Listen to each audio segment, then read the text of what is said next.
ہر بندہ جو کتاب آتی ہے وہ پڑھنا شروع کر دیتا ہے. کیا کتابیں چن کے پڑھنی چاہیے؟ کتاب اثر رکھتی ہے. 7 مسجدوں کا پانی لیں، 7 کنووں کا پانی لیں. تو 7 چیزوں کی کیا ضرورت ہے؟ ایک جگہ سے بندہ پانی بھر لے.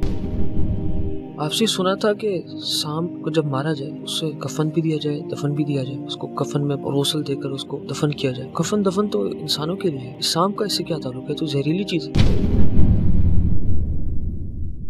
لوگ ہم سے پوچھتے ہیں کہ آپ ہمارا استخارہ کریں. استخارے کے لیے وہ فون کرتے ہیں، ملاقات کے لیے ٹائم لیتے ہیں، لیکن مجمع زیادہ ہونے کی وجہ سے ان کو ملاقات کا ٹائم نہیں ملتا، فون نہیں اٹھتا. تو لوگ پریشان ہیں. کوئی ایسا عمل بتا دیں کہ وہ خود استخارہ کر لیں. اور چونکہ تسبیح خانے نے سارے نظام کو عام کیا، کسی چیز کو چھپایا نہیں، تو ہم پہلے بھی بتایا، مزید لوگوں کو بتا دیا جائے کہ استخارہ خود کر لینا. اس کا کوئی طریقہ بتا دیں. ایک تو استخارے کی جو مسنون دعا ہے، اگر کوئی شخص 11 دفعہ رات سوتے وقت اس کو پڑھ لے جی. اور 11 دن، 21 دن، 40 دن، چند دن ہی میں دل، دماغ، سوچیں، جذبے ادھر چلے جاتے ہیں جدھر خیر کے دروازے ہوتے ہیں. اچھا، اس کے استخارے کی دعا کے لیے کسی شکل کا نظر آنا، کسی بندے کا نظر آنا، کسی کا، یہ ضروری نہیں ہے. جی. یہ کوئی ضروری نہیں، لیکن استخارے کی دعا کی تاثیر بہت زیادہ ہے. ایک تو یہ ہے، اور دوسرا یہ ہے یا لطیف ہو یا علیم ہو یا خبیر. جی. یہ اگر کوئی فرد ایک تسبیح پڑھے پر پڑھے گڑ گڑا کے، 1 منٹ والی نہ پڑھے، 10 منٹ والی تسبیح پڑھے اور گڑ گڑا کے پڑھے، اور اپنے مقصد جس کو اللہ پاک سے جس مقصد کے لیے رہبری چاہنی ہو تو اس کو پڑھے، تو اس سے بہت فائدہ ہوتا ہے چند دن میں. اور ایک تیسرا استخارہ میں اکثر بتاتا ہوں کہ آپ کسی چیز کے بارے میں ذہن میں ہے یہ کریں یا نہ کریں، تو لا خلابہ کثرت سے پڑھیں، کثرت سے پڑھیں لا خلابہ، تو اس سے بھی انشاءاللہ ساری خیر کی راہیں کھل جاتی. بابا، کسی شاعر نے کیا خوب کہا کہ ہم ان کتابوں کو قابل ضبطی سمجھتے ہیں جن کو پڑھ کر بچے ماں باپ کو خپتی سمجھتے ہیں. تو آج کل اس طرح کی کتابیں بڑی عام ہو گئی، ہر بندہ جو کتاب آتی ہے وہ پڑھنا شروع کر دیتا ہے. کیا کتابیں چن کے پڑھنی چاہیے؟ کون سی پڑھنی چاہیے؟ کیا پڑھنی چاہیے؟ اس کے بارے میں رہنمائی فرمائیں. جس طرح دوست کا انتخاب ہے، کتاب ایک دوست ہے، اور دوست اپنی زندگیوں پہ اثر چھوڑتے. الناس علی دین خلیل، انسان دوست کے زندگی پہ ہوتا ہے اور اسی کی طرز پہ ہوتا ہے. اسی طرح کتاب بھی سوچ سمجھ کے پڑھنی چاہیے. جو کتاب ملے اس کو پڑھنا، وہ اپنا عکس چھوڑتی ہے، وہ اپنا ذہن چھوڑتی ہے، اس سے انسان بہت دور نکل جاتا ہے. بعض اوقات بڑوں سے، گھر سے، زندگی سے، روحانیت سے دور نکل جاتا ہے. تو سوچ سمجھ کے کتاب پڑھنا، پوچھ کے پڑھنا، اس سے انشاءاللہ خیر ملے گی. جو چیز ہاتھ آئے اس کو پڑھ لینا. بے فضول کتابیں پڑھنے سے کسی انسان کی معاشی زندگی میں فرق پڑتا ہے؟ ہاں، بہت زیادہ پڑتا ہے. اس کا واقعہ سناتا ہوں. ایک درویش تھے، ان کے پاس ایک بندہ گیا، بدحالی کا شکار، پریشان حال تھا. تو آپ نے پوچھا تو اس نے کہا جی میں بہت بڑا لکھنے لکھانے والا، کتابیں پڑھنے پڑھانے والا، بہت بڑا مطالعہ کرنے والا. تو آپ نے فرمایا کہ اگر میری بات مانتا ہے تو اس کتابوں کے کمرے سے بھی نکل اور کتابوں کو بھی چھوڑ، اور صرف درود پاک پڑھ. پہلے تو اس نے کہا کہ کتابیں تو میری زندگی میں ہیں. کہا کہ ہماری مانے گا تو فائدہ ہوگا. تو اس نے مانا، اور کچھ عرصہ ان کی بات کو 100% مانا.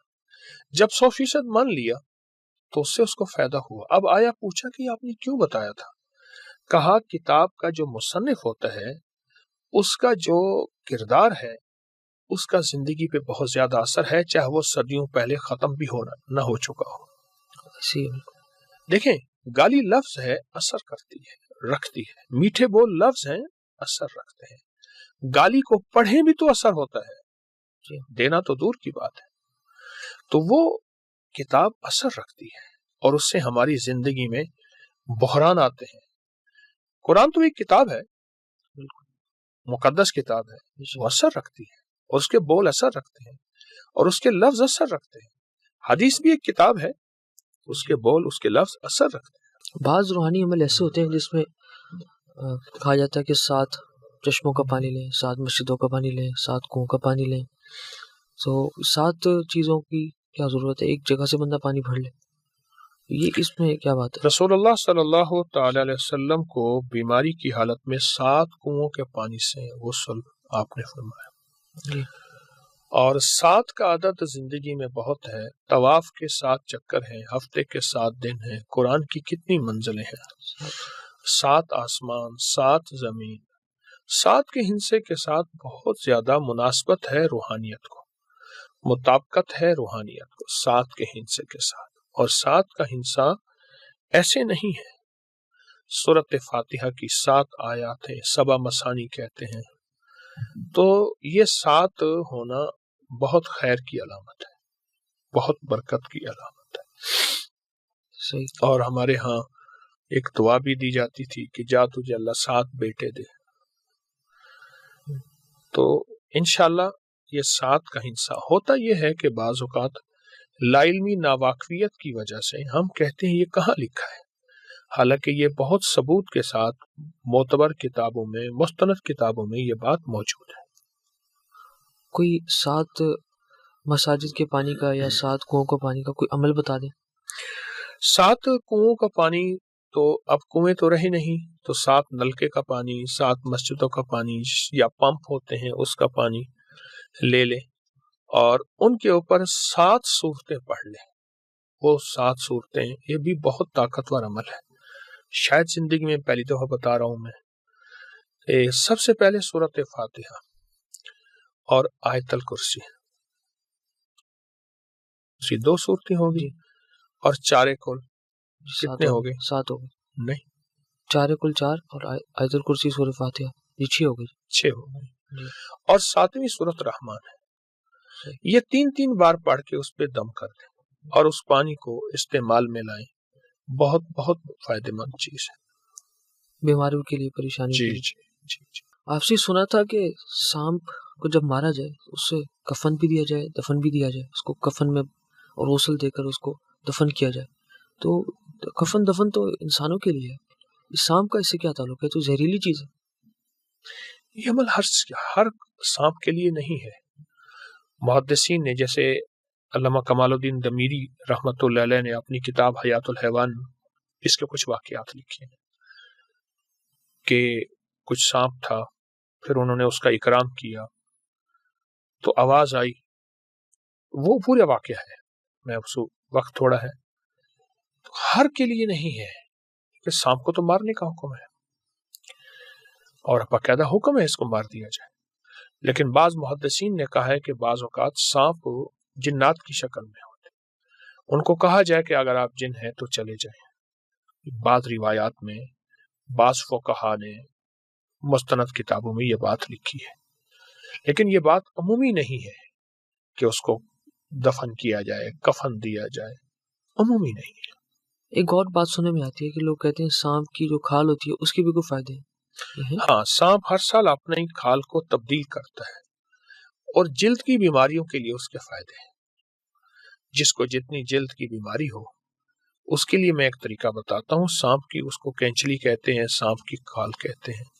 وہ لے کے تو سرسوں کا تیل ہو، کڑوا تیل ہو، میٹھا نہ ہو. تو اگر ایک سانپ کی کینچلی ہو تو 50 گرام سرسوں کے تیل میں اسے خوب رگڑیں.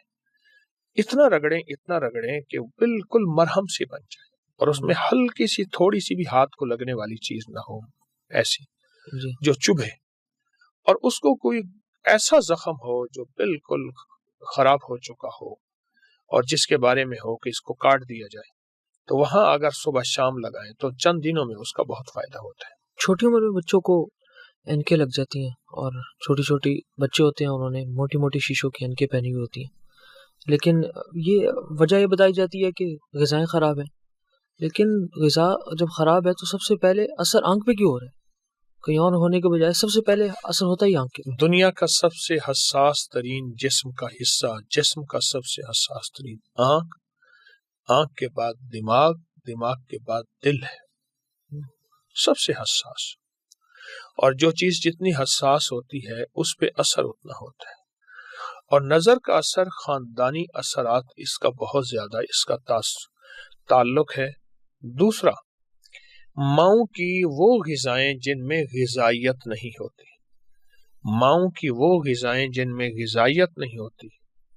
اور تیسرا بچوں کو وہ غذائیں جن میں غذائیت نہیں ہوتی. میں بس چھوٹے سے لفظوں میں بڑی بات کہہ گیا ہوں. جب یہ چیزیں دی جائیں گی تو بچوں کی عمر میں وہ ایک لفظ ہے نا برکت نہیں ہے، پھر آنکھ میں، پھر کان میں، پھر چیزوں میں برکت نہیں ہے. تو غذاؤں میں وہ غذائیت نہیں ہے. تو جب وہ غذائیت نہیں ہوگی تو پھر وہ کمزور ہوگی. سورت انا انزلنا جو ہے اس میں بہت اس کی طاقت ہے. سورت انا انزلنا میں کہ کوئی شخص بھی اگر وضو کے بعد ایک بار سورت انا انزلنا پڑھے اور یقین سے پڑھے، تو میں نے بہت تجربے کیے ہیں کہ ان کی اینکیں ختم ہوئی ہیں، ان کی نظریں تیز ہوئی ہیں، ان کی اینکیں اور نظریں تیز ہوئی ہیں،